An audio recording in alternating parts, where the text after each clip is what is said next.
¿Qué palabras puede un funcionario público pronunciar para acompañar y celebrar una fecha tan especial en sus vidas, distinguidas y distinguidos colegas?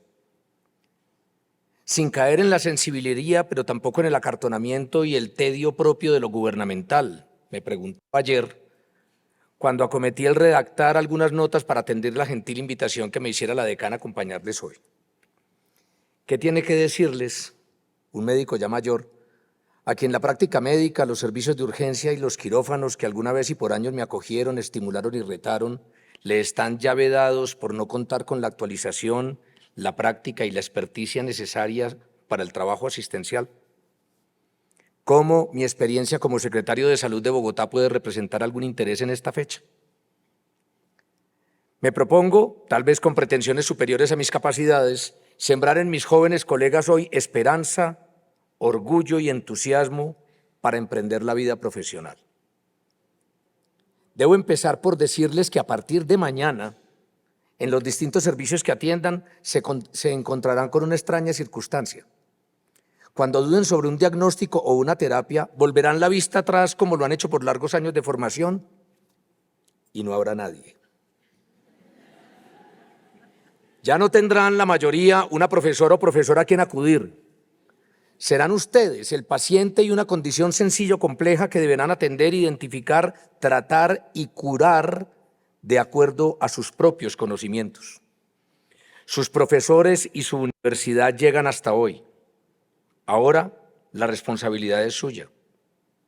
El título que hoy reciben da fe de lo básico que tenían que aprender, de que lo básico que tenían. A partir de hoy tienen el poder. Úsenlo con prudencia. Así las cosas, lo primero será el temor al error y a lo que éste represente para la vida o bienestar del paciente. Con eso tendrán que vivir. Déjenme contarles un aprendizaje fundamental que dejó en mí la pandemia. Yo, como la mayoría de mis colegas, arrastraba un cierto orgullo, algo de petulancia que da el conocimiento y el poder que éste representa en nuestra práctica diaria. Los pacientes llegarán a ustedes llenos de dolor y de esperanza. Pocas relaciones tienen un nivel tal de asimetría de información y de poder que la del paciente con el médico. El enfermo y su familia asisten en una especie de profesión de fe a confesar sus dolores y sus angustias ante una suerte de sacerdotisa o sacerdote de la ciencia que con su saber y habilidad le recuperará la salud perdida. Muchas veces lo logramos. Y ese lograrlo va dándonos esa cierta vanidad de quien cree tenerlo todo controlado. Algo así me pasaba a mí. Me tenía por muy listo y creía tener la solución a los problemas de salud de Bogotá. Pero llegó la pandemia. Y el enfrentar una condición patológica desconocida que sembraba la muerte en los países por donde pasaba, el ver cómo uno a uno los sistemas sanitarios de grandes economías europeas caían estrepitosamente ante unas demandas de servicio que superaban con mucho las capacidades técnicas y humanas con que ellas contaban, hizo que la seguridad, la sensación de control, la vanidad que como médico tenía, fuera reemplazada rápidamente por el temor. ¿Tendré la capacidad necesaria? Si estamos ante algo nuevo, ¿cuál es la ruta a seguir? ¿Quién o quiénes sabrán aconsejarme? En mi caso, recurrí a los grupos de trabajo de distintas universidades de aquí y del mundo entero. La Universidad de los Andes en primer lugar. Gracias, vicerrectora. Que de manera casi inmediata y generosísima se pusieron en contacto con nosotros y expusieron sus datos aún precarios y las miradas y rutas que cada grupo desde su perspectiva iban desarrollando. Pero mi reflexión no es sobre la pandemia. Esta quiero que me sirva. Sean humildes. El COVID, en mi caso, pero en el de ustedes, condiciones de la naturaleza, la complejidad misma del fenómeno salud-enfermedad, les pondrán en encrucijadas en las que la vanidad no es buena consejera. Una cierta modestia intelectual, la certeza de que somos falibles, les facultará para abrirse a nuevas miradas y reflexiones que no solo les harán mejores médicos, sino también mejores seres humanos. Recuerden, escuchar, escuchar y escuchar. Con el paso de los años, uno puede, como médico, identificar desde la entrada del paciente al consultorio la condición que le acompaña. Puede uno predecir casi con exactitud cuál será su queja, su motivo de consulta, revisión por sistemas y enfermedad actual. Pero falta la escucha. A eso van la mayoría.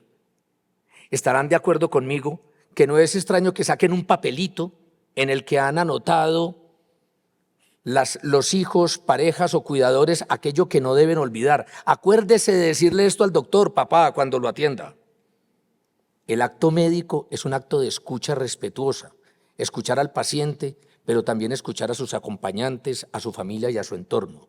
No solo somos carga genética, somos lo que comemos o no comemos, lo que caminamos, lo que leemos, el sitio donde vivimos, trabajamos y estudiamos. Somos complejidad. El ser humano tiene siempre la pulsión por simplificar lo complejo. A todos nos ilusiona una causa única, encontrar un solo culpable. La causa es clara, señora, es el alcohol, es el tabaco, es el neumococo, es el COVID, SARS-2, nos encanta decir. Ojo, nada es tan simple. La escucha atenta y respetuosa debe permitir observar la complejidad y nuestro análisis y posterior discurso que el paciente y su familia escuchan como si Dios mismo les hablara. Debe huir de los juicios absolutos, de las descalificaciones o regaños al paciente y a su forma de vida. Nada es gratuito, insisto, nada es sencillo. Lo segundo es el respeto, la capacidad de escucha entonces. Lo tercero es la curiosidad, la duda. A lo largo de los siglos, la construcción de la verdad y la ciencia ha sido un largo camino de ensayo-error. Solo con el advenimiento del método científico pudimos disponer de una ruta sistemática que se inicia con la curiosidad, con una pregunta, con el planteamiento de un elemento de estudio que a partir de una hipótesis y sometiéndola a procesos investigativos llega a una conclusión que nos parece razonable y la sometemos entonces a la opinión de nuestros pares. La evaluación rigurosa da lugar entonces a la construcción de lo que hoy conocemos como verdad. Así es en medicina, pero también en física, en biología y en temas tan hondos como la justicia y la política. El contrato social que nos permite vivir en sociedad parte de que nos ponemos mínimamente de acuerdo en lo que es justo y lo que no lo es, en lo que es bueno y lo que no lo es, en lo que consideramos cierto. Dicho esto, son necesarias unas verdades para poder vivir juntos y para practicar la medicina. Déjenme también afirmar que la verdad es siempre precaria, es contingente, es efímera. Las verdades lo son solo hasta que nueva y mejor evidencia nos muestre que aquello en lo que soportamos nuestras decisiones ha sido puesto en cuestión y entonces nuestra mirada de la vida, de la profesión y aún de la etiología de las enfermedades y de su tratamiento tendrá que ser reevaluado. Les invito entonces a la duda. Desconfíen de sí mismos, recomienda el filósofo. Solo la práctica de la duda metódica les permitirá estar atentos a la innovación, al proceso y al crecimiento. La esperanza nace de la curiosidad, que es también la madre de la ciencia. No la pierdan. Huyan siempre de las certezas. De esas nacen los fanatismos. Y estos son la negación misma de nuestro valor en democracia. Por último, hablemos del amor. Un segundo aprendizaje fundamental que la pandemia nos trajo a todos los equipos sanitarios de Bogotá y del mundo es que nuestro precario conocimiento nos puso en cierta condición de inutilidad como médicas y médicos. A la fecha, el COVID-19 no tiene tratamiento. La vanidad, ¿la recuerdan? Se las denuncié hace solo un minuto como un defecto muy propio de nuestra profesión, llevó a grupos o profesionales de aquí y de allá a pontificar de manera prematura e irresponsable sobre tratamientos milagrosos y absolutos que permitirían la cura de la enfermedad. De la colchicina pasaron a la ivermectina y llegaron ya delirantes al hipoclorito de sodio, un antiséptico. Sin embargo, la práctica juiciosa, evaluada, comparada y vuelta a constatar nos arrojó que escasamente contábamos con un potente antiinflamatorio como la prednisolona para disminuir esa respuesta inflamatoria generalizada que conducía con frecuencia a la muerte. Y la prednisolona, luego de algunos días daba paso a una diabetes que con muchas veces nos generaba una insuficiencia renal y los demás, etcétera, que este selecto grupo de profesionales conoce muy bien. En síntesis, no tenemos tratamiento para el COVID. Quienes se constituyeron entonces en el soporte de los pacientes, tanto de aquellos que se salvaron, pero también de los que perdieron la vida, no fuimos los médicos. Fue el resto del equipo asistencial, ese cuerpo maravilloso de enfermería, los terapeutas respiratorios y el resto del grupo estupendo del área de la salud, que más que labores de curar enfermedades, están dedicados al cuidado. Es el cuidado, colegas. Hoy me atrevo a decir que tal vez nuestro país no está necesitando un nuevo sistema de salud, sino uno de cuidado. No se trata de curar, se trata de cuidar la vida, de cuidar a quien sufre, de cuidar a sus familias y de cuidar a su medio ambiente. No quiero pasar en este auditorio como el salubrista que no cree o valora la medicina de alta complejidad y la investigación de vanguardia, no. Quiero hacer pública mi admiración y apoyo a todas las y los colegas que lo hacen. Son indispensables, pero es también indispensable el cuidado como base de nuestra profesión y es allí donde el amor por los demás se nos presenta como el soporte de la filosofía profesional que les propongo en el día de su grado. Es solo queriendo profundamente a nuestros pacientes, recordando el ser humano que tenemos al frente, que la nuestra, la suya, será una profesión valorada y digna.